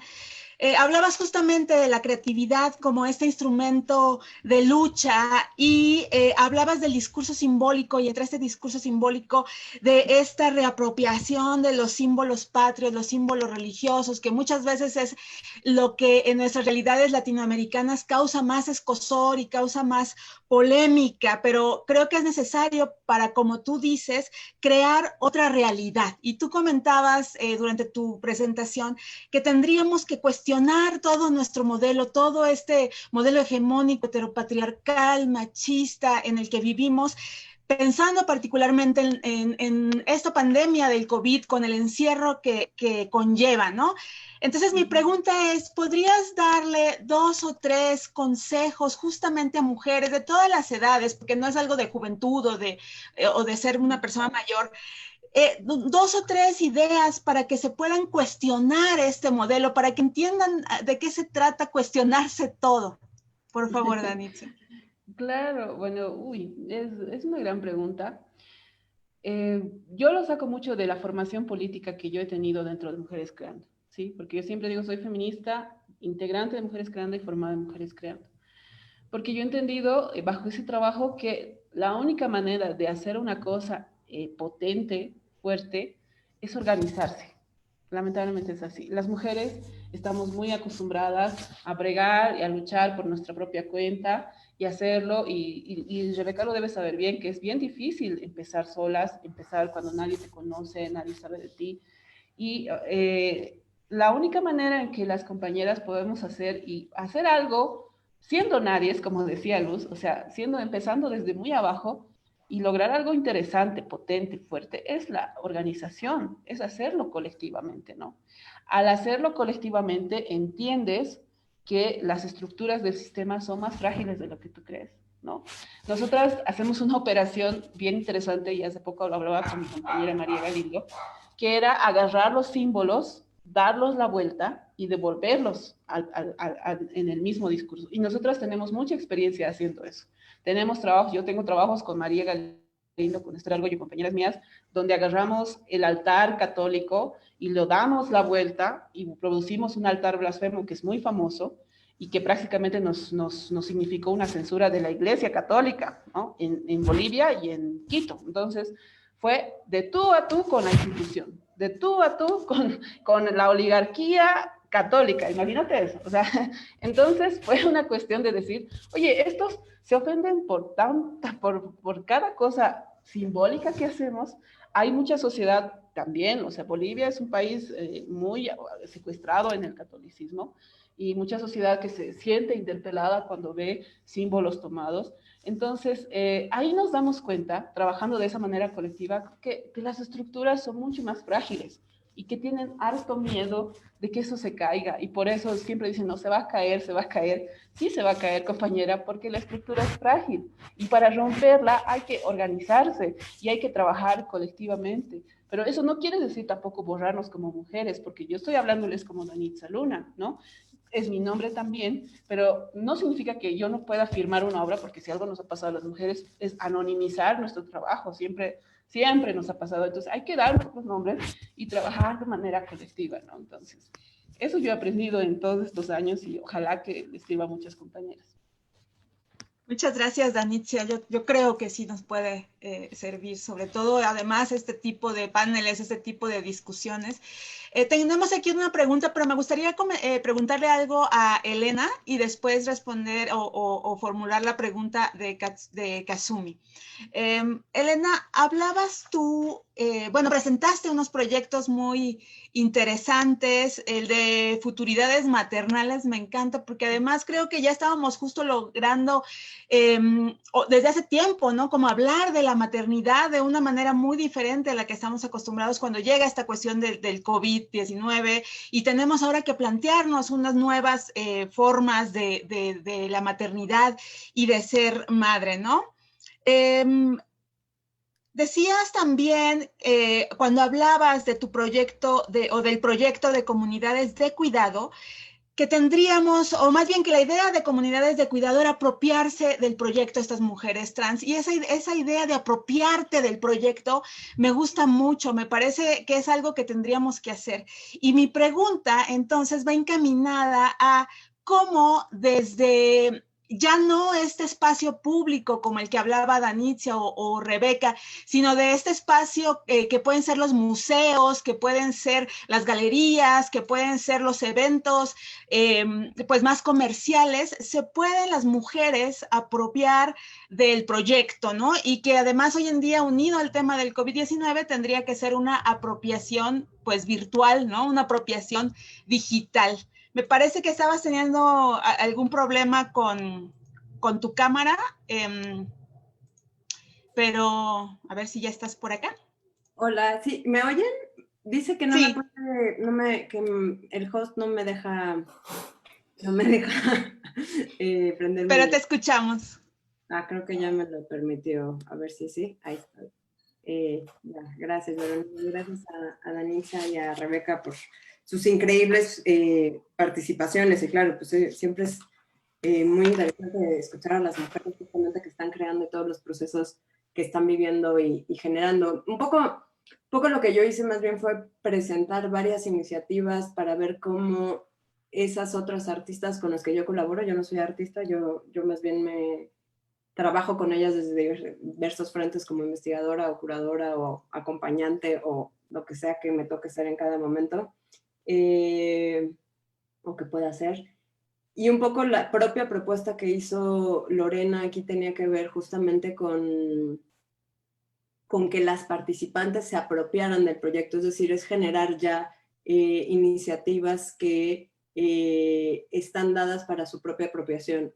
Es decir, aquí también es una noción, un poco lo comparto con lo que está diciendo Danitza, que no es importante la noción de arte y tampoco es importante esta noción de institución de arte y de los museos. Tiene que ver, que me parece, con un campo que puede ser mucho más plástico, flexible o que se puede intervenir de muchas maneras. Pues en este sentido, estas artistas que pueden ser artistas activistas, ocupar diferentes perfiles, lo que hacen es justamente proponer plataformas, espacios que justamente se habitan y se activan en esta apropiación para poder generar un espacio compartido, ¿no? Y un poco ahí también esta apropiación me parece que también tiene que ver con estos espacios también institucionales tienen que ser ocupados, y lo que me parece importante, por ejemplo, en el caso del trabajo de Lorena Wolfer, es que ahora va a estar en colaboración con el Museo Universitario de Arte Contemporáneo para generar una plataforma más grande. Es decir, también hay un ir y venir en estos procesos sociales donde los museos también responden en muchos de los casos, o en los buenos casos, no siempre. No porque esté en un museo es un arte simplemente comercial, sino que hay una movilidad donde también estas instituciones participan del reclamo social, pues, o sea, hay un ir y venir a veces de escucha y de compartir, finalmente si las instituciones no escuchan o no participan de este reclamo social, están fuera justamente de lo que se está produciendo en la actualidad. Entonces, bueno, creo que esta apropiación tiene que ver con una estrategia. Un poco lo que yo intentaba hablar era de estrategias, y un poco creo que esta estrategia feminista es crear espacios que puedan ser apropiables, es decir, no son instrucciones como las que hemos seguido mucho tiempo, sino son espacios donde cada una pueda apropiar para hacer lo que necesita hacer. Un poco también intentamos hacer eso de otra manera con el podcast, que era justamente buscar unas maneras de generar conversaciones que no tenían que ver con estos discursos más cortantes o académicos o cuadrados, sino simplemente ir apropiándonos de las herramientas que teníamos para poder pensar juntas, ¿no? Que me parece que es algo importante en este momento. Exactamente, pensar juntas. Y aquí tenemos una tercera pregunta que creo que podrían responder entre ustedes tres ya a manera de cierre, que dice Kazumi Iwama: hola, creo que el arte crea rupturas en nuestra sociedad. Mi pregunta es, en una situación de estado de excepción permanente, donde el régimen está basado en una ruptura de la normalidad, ¿cómo los y las artistas pueden generar las rupturas necesarias, ¿no? Entiendo, no las que el régimen o los regímenes indican. Quien guste, no sé quién gusta contestar, y a lo mejor ya irnos como a manera de cierre un poco pensando en esa forma pues ahí ya no quizá de reapropiación, sino de apropiación de esta nueva realidad, por usar el término, ¿no? Pues voy yo, yo creo que precisamente lo que nos presentó Anitza tenía que ver con eso, ¿verdad? Porque estamos hablando de un momento en el que hay una situación mundial en la que el confinamiento es necesario, pero también una situación política, y definitivamente, aunque en la región centroamericana no se dio la conjunción de las dos cosas, ¿verdad? Tal y como sucedió en Bolivia, definitivamente sí en la región los gobiernos aprovecharon el confinamiento para recrudecer medidas como más dictatoriales, ¿no? Más autoritarias, ¿verdad? O sea, aquí era el absurdo de la estupidez, era que si encontraban a alguien fuera de horario de toque de queda, se los llevaban tomemos en cuenta que el toque de queda era para evitar contagios, agarraban a todos los que estaban en toque de queda y se los llevaban a una celda a tribunales, ¿verdad? Y les ponían, por ejemplo, les ponían unas multas terribles, y habían chicos y chicas que agarraban que estaban fuera porque tenían que trabajar, ¿verdad? Porque estaban trabajando y no habían juntado dinero para alquilar el cuarto donde iban a dormir la noche. Entonces yo creo que definitivamente a los gobiernos autoritarios esta pandemia le vino muy bien, le vino perfecta, porque les dio las excusas, el hecho precisamente de poner estados de excepción, estados de calamidad, digamos, estados constitucionales en los que se permite violar derechos de las personas, ¿verdad? Fue la receta perfecta que necesitaban este tipo de gobiernos autoritarios para seguir funcionando. Entonces yo creo que precisamente desde la ilustración, desde la música, desde lo simbólico, es donde estamos creando ese tipo de rupturas. Es decir, nosotros como artistas no tenemos la posibilidad, por ejemplo, que tiene un diputado de oposición, de ir a romper un quórum de una sesión plenaria donde se está discutiendo una medida autoritaria, pero tenemos la posibilidad de, a través del lenguaje simbólico, ir creando las posibilidades para que más personas se lo empiecen a cuestionar, ¿verdad? O que más personas, en el caso, por ejemplo, como vimos de Mujeres Creando, yo también, digamos, he trabajado mucho este tiempo en dar talleres de rap, ¿verdad? Cómo ir facilitando que las demás personas puedan ir adquiriendo herramientas para que también puedan expresarse, ¿verdad? Y yo también creo que no es necesario tener acá un cartel que digas que sos artista para poder hacer lo que tú haces, ¿verdad? Todas las personas podemos hacer uso de nuestra voz, de nuestra ilustración, de la forma de escribir, de los medios que tengamos, ¿verdad? Para poder dar a conocer cuáles son nuestras inconformidades. Entonces yo creo que ahora mismo en Guatemala estamos en una coyuntura en la que vamos a salir a las calles hasta lo que queda de semana y el sábado por la aprobación de un presupuesto autoritario, ¿verdad? Y en la que ellos aprovecharon justamente todo y le quitaron todo el presupuesto a combate a desnutrición, a salud, a educación, cosas que son fundamentales en estos momentos. Además, acaban de pasar 2 huracanes, ¿verdad? O sea, tenemos la mitad del país inundado y los diputados lo que hicieron fue aprovechar y meter un presupuesto que les va a permitir robar mucho más, ¿verdad? Porque metieron el dinero a carteras donde ellos ya tienen sus redes de corrupción como muy bien montadas. Y estamos ahorita hablando de estas cosas, ¿verdad? Lo importante es no quedarnos calladas. Lo importante es, si no puedes salir porque estás trabajando, yo por ejemplo he tenido trabajo todas estas semanas, no puedo salir a la calle, pero desde acá estoy que posteando música, que posteando información. Si no puedes hacer esto, lo puedes hacer de esta forma, es decir, como encontrar la forma de no quedarnos calladas, de que no nos digan tampoco qué hacer ni cómo hacerlo, porque también dentro de las oposiciones es como, es que si no salís a las calles no estás haciendo suficiente, es que si no te expresas de esta forma o no haces otra cosa, no estás luchando realmente contra la corrupción. Entonces también mandar a la mierda esos mandatos, ¿verdad? Porque incluso las mismas oposiciones en nuestros contextos quieren que estemos uniformadas, quieren que pensemos igual, que actuemos igual, que nos manifestemos de la misma forma. Yo creo que el arte lo que te va a permitir es la individualidad, ¿verdad? Que te va a permitir ser auténtica contigo misma y no tener que seguir la corriente ni de los que están a favor del autoritarismo ni de los antiautoritarios, que lastimosamente son súper autoritarios también, por lo menos aquí. Nos están diciendo cómo tenemos que hacerlo, ¿verdad? Entonces, si no lo haces así, no estás haciendo nada. Muchas gracias, Rebeca. Danitza, Elena, Danitza, Claro. ya te puse una ahí que no. Danitza. No, tranquila. Bueno, mira, yo creo que precisamente en la pregunta hay un corsé que se llama arte, ¿no? Es lo que un poco empezaba. O sea, hay un corsé desde el arte como categoría o el arte como identidad. Entonces, yo siempre invito a salir de ese corsé, de ambos corsés, ¿no? Como categoría y como identidad, para tomarse el acto de crear de una manera soberana. Es decir, porque estamos muy acostumbrados a pensar que la creatividad es una cuestión de unos creativos, o sea, de cierta gente que tiene cierta cualidad, que ha nacido con eso, que la ha desarrollado y que al final prácticamente nos automutilamos una capacidad, pero no solo nosotros, ¿no? Sino hay todo un sistema que te enseña a pensar de esa manera. Y fuera de eso también hay en la presentación les he pasado un graffiti que decía la nueva normalidad es la vieja sumisión, porque básicamente se está hablando de un discurso de que, bueno, antes había una normalidad, antes del COVID había una forma del sistema que estaba corriendo y que algunos ya están diciendo que antes todo estaba mejor y ahora va a haber otra normalidad, ¿no? Otro momento en el cual todas las cosas van a seguir funcionando, todo el aparataje va a seguir funcionando, solo que de otra manera.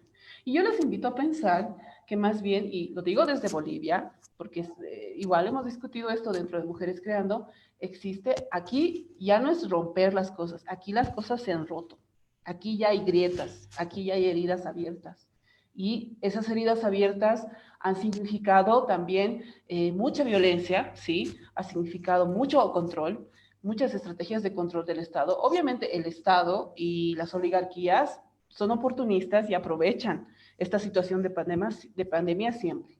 Pero, por ejemplo, en Bolivia, en pandemia, no ha parado el capitalismo, ¿no? Ha habido permisos especiales para seguir exportando soya transgénica o para seguir, o sea, ha habido permisos especiales para que supermercados sigan abriendo, pero se ha criminalizado el trabajo callejero, ¿no? O sea, ha habido muchas estrategias en las cuales no ha parado el capitalismo, no ha parado el extractivismo, no ha parado el saqueo, pero para ellos no ha habido excepción, ¿no? Entonces, no tiene sentido seguir hablando de esa normalidad.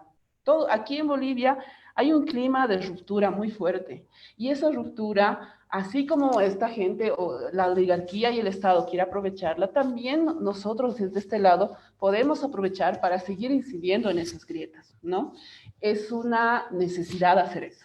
Y no es solamente una cuestión de soy artista y quiero expresarme. Es una necesidad, es una urgencia hacer eso y es importante, lo que yo lo repito, profundizar, compañeras y compañeros. O sea, hay muchas luchas sociales que son históricas, pero que están repitiendo un discurso constantemente, y en esa repetición del discurso que yo les hablo del feminismo, hay muchas cuestiones que están jugando en contra en vez de a favor. Como por ejemplo, un ejemplo nada más, en el caso del feminicidio hay un discurso muy necrófilo, ¿sí? Hay un discurso que habla a partir del dolor de la muerte, a partir de ese dolor, y el feminismo no tiene que ser la motivación principal la muerte, ¿sí? No tenemos que entrar tampoco en ese papel de victimizar a las mujeres y decir, pobrecita, la mataron porque no se pudo defender o porque se sometió y no sé qué. Ahí hay un discurso tramposo también, porque es un mensaje diciendo a las mujeres, entonces como te has portado mal, como has desobedecido, entonces pues te han matado, ¿no? Y todo el tiempo el cuestionamiento hacia el comportamiento de las mujeres es una cuestión muy grave, y muchos productos feministas, creativos, artísticos, rondan ese discurso necrófilo. Entonces, tenemos que salir de esa idea de dejar de trabajar solamente a partir de la muerte, ¿no? Porque en realidad estamos reivindicando libertad, dignidad, vida para las mujeres, no muerte, ¿no? Entonces, no tiene que ser siempre desde ese dolor, y en ese sentido yo insisto en que en los movimientos sociales hay una necesidad de profundizar más, ¿no? Y necesidad de pensar también los discursos que hemos ido repitiendo y repensarlos una y otra vez. Muchas gracias, Danitza. Elena. Muchas gracias. Sí, creo que un poco estoy como siguiendo un poco lo que está diciendo Danitza. Es interesante cómo a veces queremos politizar las prácticas y al hacerlo vamos cayendo en estos discursos como impuestos también sobre el arte, ¿no? Es decir, como esta pregunta de cómo las artistas y los artistas pueden generar rupturas necesarias es imponer un papel que ha estado como muy presente desde la vanguardia y que ha generado como problemas también políticos respecto a qué es el arte y qué puede el arte, ¿no? Como imponer también esta necesidad de como si las y los artistas pudieran transformar esto solos, ¿no? A mí me parece como muy interesante pensar algo que decía Marcelo Expósito en un texto que se llama 10 tesis sobre el arte, creo, que tenía que ver como justamente una obra de arte o un artista individual nunca va a cambiar nada. Se necesita trabajar con una fuerza social, se necesita partes de un movimiento social, trabajas con ciertas reivindicaciones y demás. Entonces, creo que eso es importante también para no caer en esta culpabilización individual y de pensar de estamos en esta situación porque yo no pude o yo tendría que poder cambiar esta situación. No es un trabajo individual, es un trabajo colectivo, y en este sentido me parece también como muy interesante el ejemplo y el caso, pues, o sea, o la manera como lo hacen Mujeres Creando en ese sentido, donde el hacer está también situado, ¿no? No es tanto, o lo leo así, Danitza me dirá si me equivoco, no es tanto un deber ser, sino una creación que se va alimentando con una situación específica, pues que vas trabajando con tu entorno, con las movilizaciones que hay, con las coyunturas que existen, que vas dando entrada y salida a ciertas discusiones que están sucediendo, ¿no? Porque en ese sentido pensar en que el artista o la artista va a transformar se me hace como muy, muy complicado en vez de pensarnos en relación con, ¿no? Creo que es un momento importante para pensar que las rupturas, y no solo las rupturas, sino las creaciones de lo que sigue o de lo que ya estamos viviendo, tiene que ver como justamente en relación, que es un momento bien importante quizás para no autoimponernos también como este discurso de cómo vamos a hacer, cómo voy a hacer yo para transformar todo esto, pues difícilmente, o también como este discurso autoimpuesto de resiliencia, ¿no? De hay que ser resilientes, pues no, o sea, este sistema nos está colapsando, habría que más bien dónde encontrarnos apoyos, fuerzas y generar como esos espacios de creación situada. O sea, yo hablaría de una creación situada colaborativa, donde estamos justamente en posibilidades de hacer cosas porque estamos en colaboración, y estas rupturas o estas creaciones también de posibilidades están dadas con muchas, entre varios, entre algunos, entre, ¿no? Como, porque si no se vuelve también esta dimensión individual que nos está ahogando y que nos está matando ya antes, pero ahora está peor todavía, en la soledad. Así es. Pues muchísimas gracias, Rebeca, Danitza, Elena, para cerrar esto. Yo podría seguirlas escuchando durante mucho rato, pero bueno, además de agradecerles, por supuesto, su participación, cerraría con la idea que han repetido las tres de que debemos ya de pasar de esa idea romántica de que cuando todo vuelva a ser como antes, porque esto ya no va a existir, porque tenemos que pensar en nuevas formas. Aquí en México, que es donde yo vivo, en la Ciudad de México, una de las últimas enormes manifestaciones públicas fue justamente la marcha del 8 de marzo, cuando nos reunimos miles de mujeres y fue algo muy impresionante y había como mucho entusiasmo de seguir haciendo cosas, y esto de pronto se vio cortado justamente por la pandemia de COVID y lo que ha sucedido hasta la fecha. Y en ese entonces me acuerdo que había mucha rabia por la situación, pero rabia también por lo que podía pasar al cortarse este impulso que llevábamos en los movimientos feministas. Y hoy en día creo y confirmo firmemente al escucharlas a ustedes tres que este activismo y que este hacer y querer hacer no solo tiene que ver con poder hacer una marcha multitudinaria, sino con empezar a estructurar o seguir estructurando nuevas formas de defender nuestros derechos, de ejercer nuestra feminidad y nuestro derecho al feminismo y todas estas cuestiones. Entonces, muchas gracias de verdad por el impulso, por las palabras, y muchas gracias a Artists at Risk Connection, este proyecto de PEN América, Julie, Alessandro, por organizar estas conversaciones que me parecen básicas y muy necesarias. Julie, te cedo la palabra y nos seguimos viendo en estos encuentros. Muchas gracias.